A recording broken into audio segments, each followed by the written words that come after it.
Hello friends, तर स्वागत आहे तुमचं आपल्या या यूट्यूब चॅनलवरती. मित्रांनो, चॅनलवर नवीन असाल तर चॅनलला सबस्क्राईब करा आणि अशाच नवनवीन अपडेट्स पाहत राहा. शोना, बस आता आपण निघूया. अंजली पाण्याची बॉटल तिला दे तर तिच्या डोक्यावरून हात फिरवते. मम्मा, अजून थोडा वेळ प्लीज ना. बच्चा लेट होईल घरी पोहोचायला. तुला भूक नाही लागली? हॉटेलमध्ये जायचं ना? अंकुश तिला विचारतो. हो, मी साराला बाय करून येते. चिऊ तिच्या फ्रेंडला बाय करून अंजलीचा हात पकडून बाहेर येते. अंकुश पार्किंगमध्ये गाडी काढण्यासाठी जातो आणि ह्या दोघींना त्याने बाहेर येऊन गेटजवळ थांबायला सांगितलं होतं. मम्मा, मला वॉशरूमला जायचे. ओके, चल पटकन. अंजली तिला वॉशरूममध्ये नेऊन बाहेर घेऊन येते. अंजली अंकुशला कॉल करणारच की तेवढ्यात एका छोट्या मुलीचा धक्का लागून फोन हातातून पडतो. सॉरी आंटी, ते माझं लक्ष नव्हतं. ती लगेच अंजलीला फोन उचलून देते. इट्स ओके बेटा. अंजली तिच्या हातातून फोन घेऊन चेक करते तर तो बंद पडला होता. दीदी, सो सॉरी. मी तुम्हाला न्यू फोन घेऊन देते. प्लीज चला ना. सानू, आंटीला सॉरी बोल. त्या मुलीची आई अंजलीला बोलते. Sorry aunty. ती कानाला हात लावून लगेच सॉरी बोलते. नाही, इट्स ओके. अंजली त्या छोट्या मुलीला स्माईल देते. असं कसं दीदी, प्लीज, नाहीतर पैसे तरी घ्या, म्हणत ती पर्समध्ये कॅश बघते. पण ती पुरेशी नसते. सॉरी, माझ्याकडे एवढी कॅश नाही. त्या छोट्या मुलीची आई दिलगिरी व्यक्त करते. अगं ठीक आहे, मी न्यू घेईन फोन. डोंट वरी. मला लेट होते, मला जावं लागेल. It's okay. तिला ओरडू नकोस. अंजली स्माईल करत चिवला घेऊन निघते. त्या दोघी बाहेर येऊन अंकुशची वाट बघत होत्या. मॅडम, मी अंकुश सरांचा गार्ड. त्यांनी तुम्हाला त्या पार्किंग एरियात बोलवलं आहे. तुमचा कॉल लागत नव्हता म्हणून सरांनी मला इथे पाठवले. तो माणूस एकदम अदबीने तिच्याशी बोलला, पण तो तसं काहीच बोलला नाही. मला मॅडम म्हणून तर सरांनी मला इथे पाठवलं ना. तुमचा फोन लागला नाही. तुम्हाला घेऊन यायला सांगितले. एक्झॅक्ट त्या बाजूने आहेत. त्यानंतर अंजली चिवकडे बघते. ती त्या माणसाला बघून घाबरून गेली होती. जाडजूड, उंच, अंगात काळे कपडे, कुरळे केस. चिवने अंजलीचा हात घट्ट पकडलेला होता. शोना, जायचं? अंजली तिला विचारते. चिव त्या माणसाकडे बघून नाही म्हणून मान हलवते. शोना, डॅड वाट बघत असतील ना आपली. चिव काहीच बोलत नव्हती, फक्त तिचा हात घट्ट धरून ठेवला होता. तिची अवस्था बघून अंजली कसंबस त्याला हो म्हणत त्याच्या सोबत जायला तयार होते. तो माणूस तिला पार्किंग लॉटमध्ये थोडं आत घेऊन येतो. त्याची माणसं गाडी घेऊन तयारच होती. अंजली आजूबाजूला बघते तर तिथे अंकुशची कार दिसत नव्हती. ती काही त्या गार्डला बोलायला जाणारच होती की तो तिला क्लोरोफॉर्मने बेशुद्ध करायला जातो. ती त्याचा हात बाजूला करायचा प्रयत्न करते, पण त्याच्या ताकदीपुढे तिला जमत नाही आणि तो तिला गाडीत भरतो. मम्मा, मम्मा करून चिव घाबरून ओरडत होती. तिच्या आवाजाने कोणी येऊ नये म्हणून तो तिला देखील बेशुद्ध करून गाडीत टाकतो. लगेच गाडीत बसून ते तिथून निघतात. अंकुश गाडी घेऊन मॉलच्या एक्झिट गेटला येतो तर तिथे कोणीच नसतं. 5 मिनिटं वाट बघून तो तिथल्या सिक्युरिटी गार्डला विचारतो तर तो माहीत नाही म्हणून सांगतो. एवढ्या गर्दीत तो कोणाकोणाकडे लक्ष ठेवणार. त्यानंतर इकडे अंकुश तसाच आत जाऊन कुठे दिसतात का ते शोधतो, पण कुठेच त्या दोघी दिसत नव्हत्या. तसा त्याचा जीव घाबराघुबरा होतो. तिथल्या शॉपच्या गार्डन आजूबाजूच्या लोकांना फोटो दाखवून विचारतो, पण कोणालाच माहीत नसतं. लेडीज हेल्प घेऊन त्या मॉलचे 3ही फ्लोअर वॉशरूम पण चेक करून घेतो, पण त्या कुठेच मिळत नाहीत. आणि त्यानंतर तो घाबरतच लगेच साहिलला कॉल करून इन्फॉर्म करतो. साहिल प्लीज, तू लवकर इन्फिनिटी मॉलला ये. आणि त्यानंतर इकडे अंकुश, काय झाले नक्की? साहिल त्याचा घाबरलेला आवाज ऐकून विचारतो. अंजली आणि डॉल सापडत नाहीत. मी सगळा मॉल पिंजून काढलाय, कुठेच नाहीत त्या दोघी. तू ये लवकर. मी पोलिसांना इन्फॉर्म करतो. अंकुशला त्याला कसं सांगायचं हे टेन्शनच आलं होतं, पण सांगायलाच तर लागणार होतं. कसाबसा धीर करून त्याने कॉल केला होता. अरे, अशा कशा कुठे जातील त्या? तू नीट बघितलंस का? साहिल चिडून विचारतो. साहिल सगळे फ्लोअर, सगळी दुकानं पालथी घातली, वॉशरूम पण चेक केले. मी त्यांना एक्झिट गेटला उभं राहायला सांगितलं होतं, पण त्या तिथे नव्हत्याच. अंकुश त्याला जे झालं ते सांगतो. अरे, मग तिथे चेक केलं का तू? पार्किंग एरियात चेक केला, कदाचित चुकून दुसरीकडे पुढे उभ्या राहिल्या असतील, साहिल बोलतो. आणि त्यानंतर इकडे, हां मी करतो, पण तू इथे लवकर. अंकुश पार्किंग एरिया विसरूनच गेला होता. आणि त्यानंतर ओके, पॅनिक नको हो, मी घेतो लगेच. साहिल तशीच त्याची सगळी कामं टाकून लगेच ऑफिसमधून निघतो. अंकुश लगेच त्याच्या डॅडनाही इन्फॉर्म करतो. ते लगेच तिथे यायला निघतात. अंकुश सिक्युरिटी गार्डसोबत मिळून पार्किंग एरिया अगदी पिंजून काढतो. तिथेही त्या नसतात. अंकुश तिथून निघतच असतो की एका बाजूला काहीतरी चमकताना दिसतं. तो तिथे जाऊन बघतो तर गाडीच्या टायरच्या इथे चिवच्या पायातला एक शूज दिसतो. तसं तो पटकन उचलून चेक करतो, पण तो तिचाच असतो ह्याची त्याला खात्री होते. तो तसाच रागात हात त्या गाडीच्या बोनेटवर मारतो. एवढा वेळ कसेबसे थांबून ठेवलेले अश्रू आता त्याला अनावर होतात. आपल्या थोड्या हलगर्जीपणामुळे हे सगळं घडलं. सर, काय झालं? हे तुमच्या मुलीचे बूट आहेत का? सिक्युरिटी गार्ड त्याला विचारतो. अंकुश मान हलवून होकार देतो. किडनॅप. अंकुश कसंबसं बोलतो. सर, हिम्मत हरू नका. हे बघा, इथे CCTV फुटेज आहेत, आपण चेक करूया. तुम्हाला मदत होईल शोधायला त्यांना. त्यानंतर इकडे आपल्याला इथे नक्की काय झालंय तेही समजेल. सिक्युरिटी गार्ड त्याची अवस्था बघून हिम्मत देतो. अंकुश डोळे पुसून तिथून उठतं. त्या सिक्युरिटी गार्डसोबत CCTV ऑपरेटिंग रूमकडे निघतो. जशी ती फुटेज पुढे पुढे जात होती तसा त्याच्या रागाचा पारा चढत होता. स्वतःची ही चीड येत होती की का आपण त्या दोघींना एकटे सोडून गेलो. थोड्या वेळात तिथे पोलीसही पोहोचले होते. साहिलने निघतानाच फोन करून सगळी सिच्युएशन इन्स्पेक्टर राघवला सांगितली होती, त्यामुळे तो स्वतः त्याच्या टीमसोबत तिथे हजर होता. राघवने फुटेज बघून लगेच कॉल करून सगळीकडे नाकाबंदी करायला सांगितली. त्याच्या खबरींना पण अलर्ट केलं. अंकुश सर, डोंट वरी, आम्ही लवकरच मॅमना शोधून काढू. तुमचा शकील व्यतिरिक्त कोणावर संशय? राघव अंकुशला विचारतो. नाही, तो शकीलच आहे. त्याच्या व्यतिरिक्त कोणीच हे एवढं धाडस करू शकणार नाही. अंकुश हाताच्या मुठी आवळून बोलतो.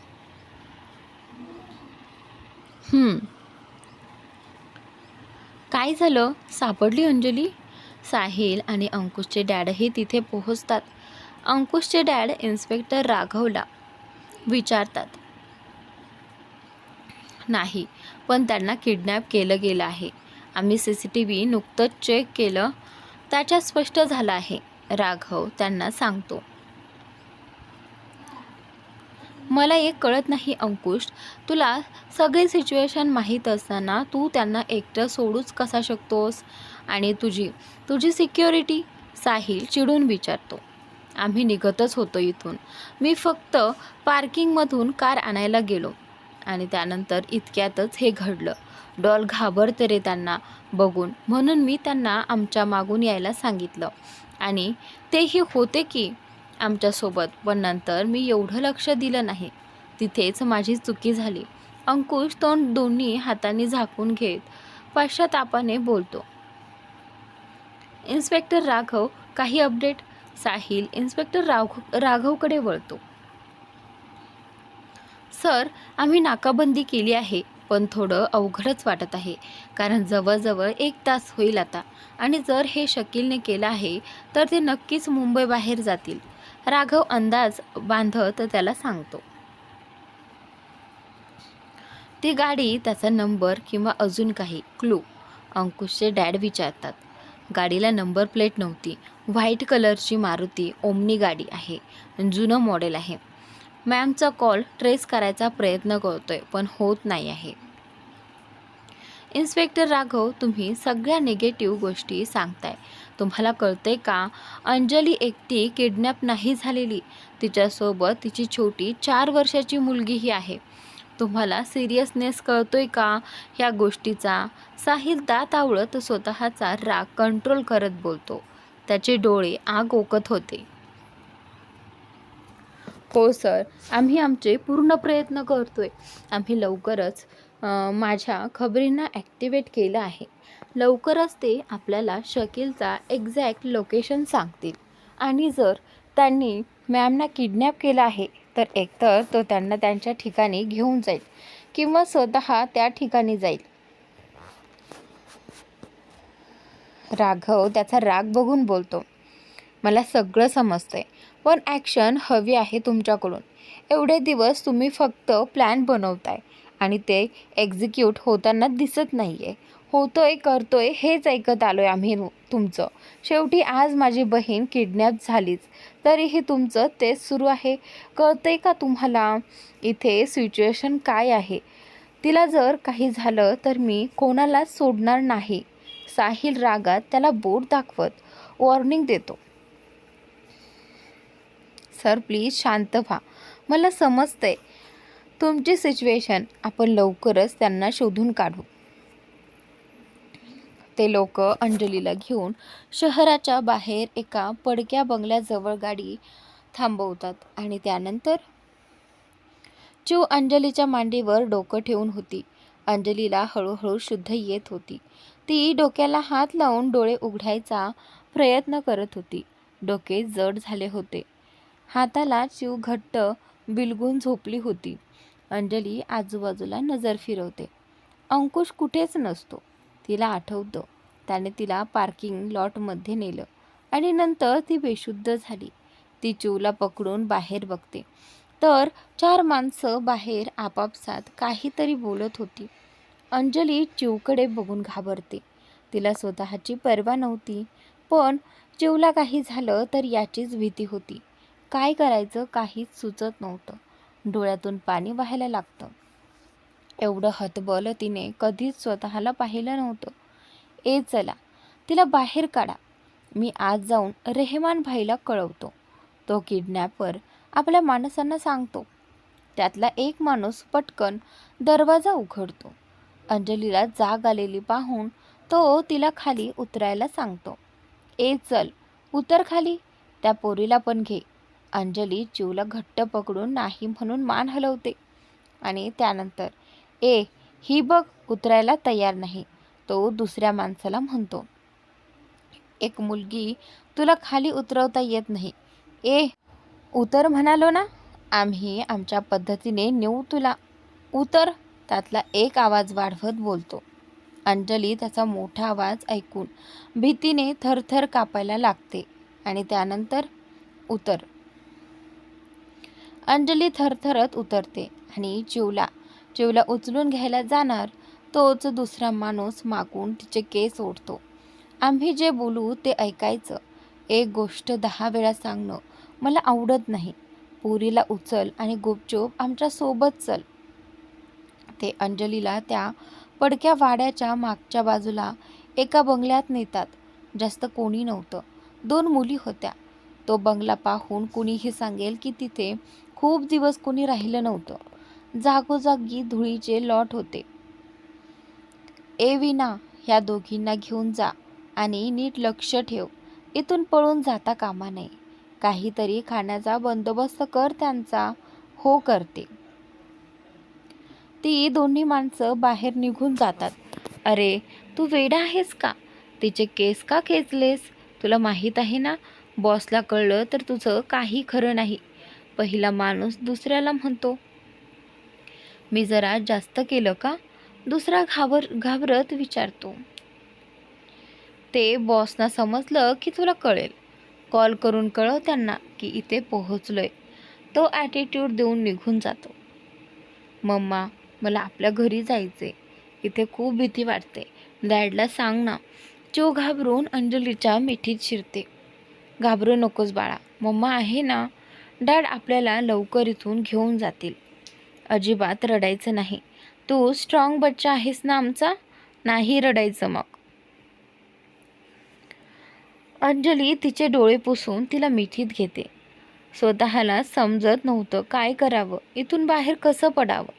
ती स्वतःही घाबरलेली होती. घरून आता साहिल आणि अंकुशला फोन यायला लागले होते. घरी काय सांगायचं हा प्रश्न होता. खोटं सांगून चालणार नव्हतं. खरं सांगितलं तर ते कसे रिॲक्ट करतील हा प्रश्न होता. अंकुशचे डॅड दोघांना समजावत होते. त्यांना जसं समजलं तसं त्यांनीही त्यांची माणसं कामावर लावली. सर, तुम्ही घरी जा. आता काही अपडेट्स मिळाले की लगेच कळवतो. तुमच्या फॅमिलीला सांभाळावं लागेल ना, राघव जवळ येऊन म्हणतो. हो साहिल, अंकुश तुम्ही घरी चला. घरी सगळे काळजीत असतील. मी आऊला आणि प्रीतीला साहिलच्या घरीच बोलावून घेतो. अंकुशचे डॅड राघवचं म्हणणं पटवून घेतात आणि त्या दोघांना सांगतात. ते तिघे बाहेर येतात. तोच मीडिया त्यांची वाट अडवते. सर, आम्हाला खबर लागली की तुमची वाईफ आणि मुलगी किडनॅप झाली आहे. खरं आहे का? त्यांना कोणी किडनॅप केलं असं तुम्हाला वाटतं? तुमचे बिझनेस रायव्हल्स आहेत का मागे? सांगा ना सर, काय वाटतं तुम्हाला की फक्त पैशांसाठी केली गेलेली किडनॅपिंग आहे? पत्रकार एकावर एक प्रश्न विचारत होते. स्टॉप, काय बोलताय तुम्ही? कळतंय का तुम्हाला? किडनॅपिंग म्हणजे किडनॅपिंगच असतं. खबर बनवण्यासाठी उगाच काही बोलू नका. थोडी तरी माणुसकी शिल्लक ठेवा, साहिल चिडून म्हणतो. हो, आणि पोलीस त्यांचं काम करत आहेत. मला पूर्ण विश्वास आहे ते त्या दोघींना लवकरच शोधून काढतील. अंकुशही साहिलच्या बाजूने बोलतो. सर, पण हे कोणी केलं असं वाटतं आणि का? कोणाला असं करून काय फायदा मिळणार आहे? तरीही ते प्रश्न विचारतात. हे बघा, साहिल महेश्वरीची बहीण आणि आता तोडणकरांची सून आहे. हे ज्यांनी केले त्यांनी पैशासाठी केलं असेल किंवा दुसरा काही हेतू असेल, पण जो कोणी असेल त्याला आम्ही अजिबात सोडणार नाही. फक्त आमची नात आणि सून सुखरूप आमच्यापर्यंत पोहोचल्या की आम्ही योग्य ती ॲक्शन घेऊ, असं म्हणत अंकुशचे डॅड वाट काढून त्या दोघांसोबत गाडीत बसून निघतात. घरी मोठी आई बाबा काळजीत होते. 10 वाजून गेले होते. एवढा उशीर अंजली कधीच करत नव्हती आणि जेव्हा चिऊला घेऊन जायची तेव्हा तर नाहीच. अंकुश होता तिच्यासोबत, पण जरी जीवाला धडधड होत होती. त्यात अंजलीचा फोन लागत नव्हता. अंकुशचा फोन लागत होता, पण तो उचलत नव्हता. इथे अंजलीने त्या मुलीने आणलेलं जेवण कसंबसं चिऊला थोडं खाऊ घातलं होतं, पण स्वतःच्या घशाखाली काहीच उतरत नव्हतं. घरी काय परिस्थिती असेल? त्यांना समजलं असेल का? ते काय विचार करत असतील? ते ठीक असतील का? असे एक ना हजार प्रश्न तिच्या मनात होते. शेवटी तिने जेवण तसंच झाकून ठेवलं आणि चिऊला मिठीत घेऊन विचारात बसली. प्रीती, आऊला घेऊन लगेच अंजलीच्या घरी पोहोच. धीरज गाडीत बसल्यावर लगेच अंकुशच्या मॉमला कॉल करून सांगतो. अहो, काय झाले? अचानक अंजलीच्या घरी बोलवताय? सगळं ठीक आहे ना? अंकुशची मॉम काळजीने विचारते. प्रीती, प्लीज आता काही विचारू नकोस. तू तिथे पोहोचली की कळेल तुला. आऊला फक्त घेऊन जा लवकर. आम्हीही पोहोचतो घरी. काय झालं असेल एवढ्या रात्री? अंजलीच्या घरी बोलवत आहेत, तेही आऊला घेऊन. देवा, सगळं ठीक असू दे. अंकुशची मॉम मनात देवाला धावा करत आऊच्या रूममध्ये जाते. आऊ, यांचा फोन आला होता. आपल्याला अंजलीच्या घरी जायला सांगितलं आहे. प्रीती आऊंना धीरजचा निरोप देते. असं अचानक? आऊही काळजीत पडते. हो ना, मी विचारलं तर काहीच सांगितलं नाही म्हणाले. पोहोचलात की कळेल. आऊ, मन खूप घाबरते. सगळं ठीक असेल ना? अंकुशची मॉम काळजीने म्हणते. आता ते आपल्याला तिथे गेल्यावरच समजेल. ड्रायव्हरला गाडी काढायला सांग पटकन. हो आऊ. दोघीही तडक अंजलीच्या घरी निघतात. अंकुशच्या मॉमच्या चेहऱ्यावर टेन्शन स्पष्ट दिसत होतं. त्या मनोमन देवाला प्रार्थना करत होत्या, सगळं ठीक असू दे. प्रीती, किती काळजी करतेस? आपल्याला अजून काही माहीतच नाही. त्यांनी आपल्याला का बोलावलं आहे. सगळं ठीक असेल बाळा. आऊ तिला समजावत धीर देतात. आऊ, भीती वाटते हो. सगळं छान चालू असताना कोणाची नजर नको लागायला. अंकुशची मॉम आऊला मनातली भीती बोलवून दाखवतात. नाही लागणार कोणाचीही नजर. नाही लागणार. आपण कोणाचं वाईट केलं नाही तर देवही आपलं वाईट करणार नाही. आऊ तिला समजावतात. सुहास आणि दीक्षा जसं त्यांना समजतं तसं लवकरात लवकर अंजलीच्या घरी पोहोचतात. दुपारीच ते त्याच्या हनीमूनवरून घरी पोहोचले होते. माई, काका कुठे आहेत? कुठे आहात तुम्ही? दीक्षा घरात पळत येत त्यांना आवाज देते. दीक्षा, सुहास, तुम्ही आता इथे? हो माई. तुम्ही न्यूज बघितली? दीक्षा त्यांना विचारते. नाही. का? काय झालं? माई, आपली अंजली. दीक्षा सांगतच असते की सुहास लगेच टीव्ही ऑन करतो. न्यूज रिपोर्टरवाले अजून मीठ मसाला लावून सारखी न्यूज तीच न्यूज दाखवत होते. अंजलीचे बाबा ती न्यूज बघून मटकन सोफ्यावर बसले. काका, काका. सुहास आवाज देत त्यांना हलवतो. दीक्षा, पाणी आण पटकन. तो त्यांच्या चेहऱ्यावर मारून शुद्धीत आणतो. माझी अंजली. त्यांचा श्वास फुलला होता. पाणी प्या तुम्ही आधी. तो त्यांना पाणी पाजतो. बरं वाटतं आता तुम्हाला? चिऊ, अंजली, तू साहिलला फोन कर ना. त्याला बोलून घे. माझी मुलगी मला माझ्या डोळ्यासमोर सही सलामत पाहिजे. फोन कर त्याला तू. बाबा भावनिक होऊन त्याला सांगतात. हो हो काका, मी करतो. तुम्ही शांत व्हा आधी. सुहास त्यांना शांत करतो आणि लगेचच साहिलला फोन करतो. त्याच्याशी थोडं बोलून फोन ठेवतो. काका, त्याला समजलं आहे तो येतोय घरीच. काळजी करू नका. अंजलीला काही होणार नाही. सुहास त्यांना धीर देतो. ते काहीच बोलत नाहीत. माई पदर डोळ्याला लावून रडत होत्या. दीक्षा त्यांना धीर देत होती. माझ्या पोरीने कोणाचं काय वाईट केले? का तो राक्षस तिच्या जीवावर उठलाय? जमीन हवी ना, घे म्हणावं. त्याला पण माझ्या पोरींना सोड. माई रडत बोलत होत्या. देव पण चांगल्या माणसांच्या विरोधात असतो. त्यांचीच परीक्षा बघायची असते त्याला. आता कुठे माझी पोर 2 सुखाचे क्षण अनुभवत होती तर तिचं सुख त्याला बघवलं गेलं नाही. का रे देवा, तू एवढा निष्ठुर का?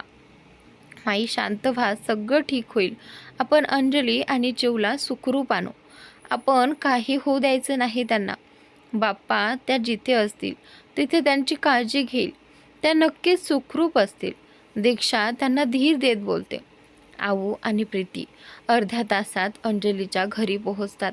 साहिल, अंकुश, डॅडही लगेच त्यांच्या मागेच पोहोचतात. आता मात्र साहिलला थोडं टेन्शन आलं होतं. कसं सगळं घरी सांगायचं? अंकुश, काय झालं असं अचानक? तुम्ही आम्हाला इथे बोलावलं? आऊ अंकुशला विचारतात. आऊ, आज चल बोलू आपण. अंकुश थोडक्यात बोलत पुढे चालत जातो. अंकुशचे डॅड साहिलच्या खांद्यावर हात ठेवत त्याला धीर देत घरात आणतात. साहिल, माझी अंजली कुठे आहे? काय झाले नक्की सांग ना. माई रडत साहिलला समोर बघून विचारते. साहिल त्यांना मिठीत घेऊन उभा होता. त्याच्या पाठीवर मायेने हात फिरवतो. अंकुश, तुझ्या सोबत होत्या ना त्या? मग असं अचानक झालंच कसं? आम्ही तुझ्या भरोशावर त्यांना पाठवलं होतं ना. माई अंकुशकडे जा त्याला विचारतात. अंकुश मान खाली घालून होता. बोल ना अंकुश, कसं झालं असं? तू होतास ना त्यांच्यासोबत, मग त्याचे अपहरण कसं झालं? त्याचा कोट धरून कुळीत येऊन विचारतात. अंकुश त्यांच्याकडे बघतो, पण काहीच बोलत नाही. डोळ्यातलं पाणी पुसत शांत बसलेल्या बाबांच्या पायाशी बसतो. बाबा, मला माझी मुलगी आणि नात सुखरूप पाहिजे. अंकुश, बाकी मला काही माहीत नाही. बाबा चढ्या आवाजात त्याला बोलतात. सगळ्या चॅनल्सवर साहिल महेश्वरीची बहीण आणि अंकुश तोडणकर यांची भावी पत्नी यांचं अपहरण अशी न्यूज फ्लॅश होत होती. भाई, ही न्यूज बघा सगळीकडे. सध्या हीच ब्रेकिंग न्यूज दाखवली जाते, म्हणत माया त्याचा मोबाईल शकील समोर धरतो. रेहमानने आपले काम चोख पार पाडलं. भाई, त्या साहिल महेश्वरी आणि तोडणकरच्या मुलाचा नाका खालून तुमच्या भाचीला पळवून आणलं. माया हसत बोलतो. हो, तसं जोखमीचं काम केले त्याने. त्याला त्याचा एक तोफा पाठवून दे आणि लवकरच आपल्या ताब्यात घ्या, म्हणजे लवकर आपल्याला इथून बाहेर पडता येईल. तिच्यामुळे हे पोलीस प्रकरण माझ्या मागे लागले ना, आता तिचं आपल्याला ह्यातून बाहेर काढेल. शकील विचार करत बोलतो. हो भाई, लगेच रेहमानशी बोलून घेतो.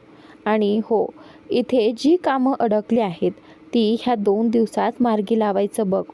इथून जेवढ्या लवकर बाहेर पडू तेवढं बरं आहे. हो भाई. आणि आज आपल्याकडून सगळ्यांना पार्टी जशन करा. सगळ्यांनी. लवकर आपली इथून सुटका होणार आहे. कोणी नाही आपल्याला अडवू शकणार. शकील कुशीत हसत बोलतो. हो भाई, मी सगळी व्यवस्था करायला सांगतो पेंटरांना. भाई, ते जग्या त्याचं काय? शकील आठ्या पाडत विचारतो. भाई, त्याला सोडून आणणं मुश्किल जाते. मी सगळे प्रयत्न करतोय, पण त्या तोडणकरने तो कधीच बाहेर पडणार नाही ह्याची व्यवस्था करून ठेवली आहे. त्यात DGP स्वतः जातीने लक्ष देतोय ह्या केसमध्ये. माया चिडून बोलतो. त्याची होणारी बायको माझी लाडकी भाची आपल्या ताब्यात तर येऊ दे, मग जे काही हवंय ते आपण तिला वेठीच धरून पूर्ण करून घेऊ. भाई, तिच्या बरोबर तिची छोटी मुलगी आहे, ती तर बोनस आहे आपल्यासाठी. ऐकलंस ना, त्या अंकुश तोडणकरचा जीव आहे ती. माया शकीलला सांगतो. बेस्टच की मग. ह्या रेहमानने काम बाकी चोख केले, तेही न सांगता. चांगलंय. त्या दोघांची ही कमजोरी दुखतीनच आपल्या हातात असणार. वाह, आता खेळात मज्जा येणार. माया, आता खेळात मज्जा येणार. खूप त्रास दिला ह्या सगळ्यांनी, आता नाही सोडणार एकाला पण. शकील क्रूर हसत बोलतो. अंकुश, काय सुरू आहे इथे? अंजली कुठे आहे? चिऊ पण दिसत नाही. नक्की समजेल का मला काय चालू आहे इथे? धीरज, कुणी सांगेल का मला? आऊ मोठ्या आवाजात विचारत होत्या की बोलता बोलता त्यांना ठसका लागतो. आऊ शांत हो, आम्ही सांगतो. धीरज आऊच्या जवळ येत त्यांना शांत करतो. आऊ, पाणी प्या. प्रीती त्यांना पाणी पाजते आणि त्यानंतर मी ठीक आहे, त्या लांब श्वास घेत स्वतःला शांत करतात. अहो, आता तरी बोला ना तुम्ही, काय झालंय सांगा ना. अंकुशची मॉम काकुळतीला येऊन धीरजने बोलते. प्रीती, आपली अंजली आणि चिऊ दोघींना किडनॅप केले.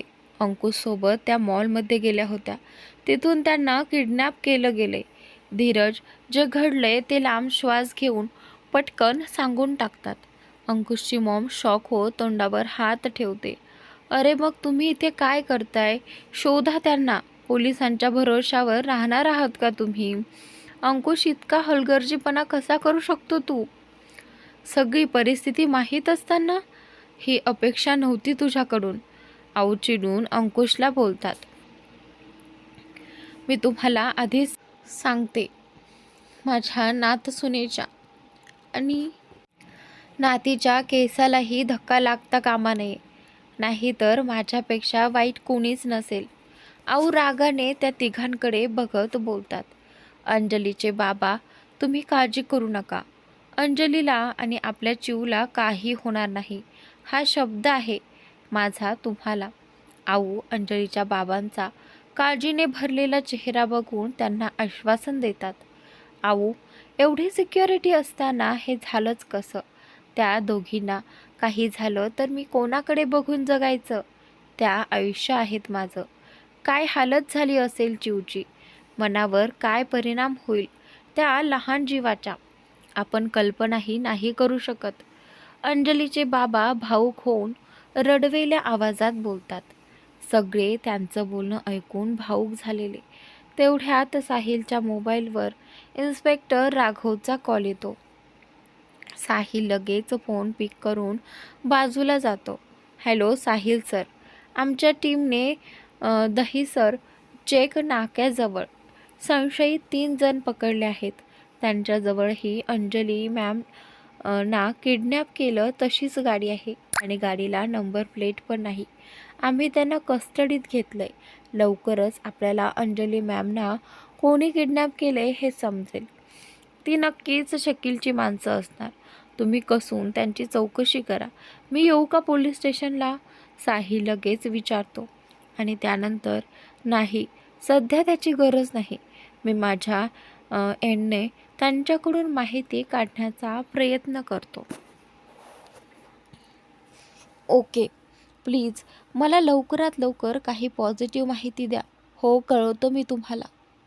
अंकुश, साहिल त्याला आवाज देत मान हलवतो. काय झालं?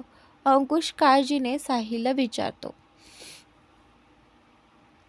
आपलं काम झालंय. शकीलच्या माणसांना पकडलं गेलंय. तू आता सगळ्यांना सांगू शकतोस, साहिल अंकुशला सांगतोय. तर प्रेक्षकांना इथून पुढची स्टोरी तुम्ही रीड करा प्लीज.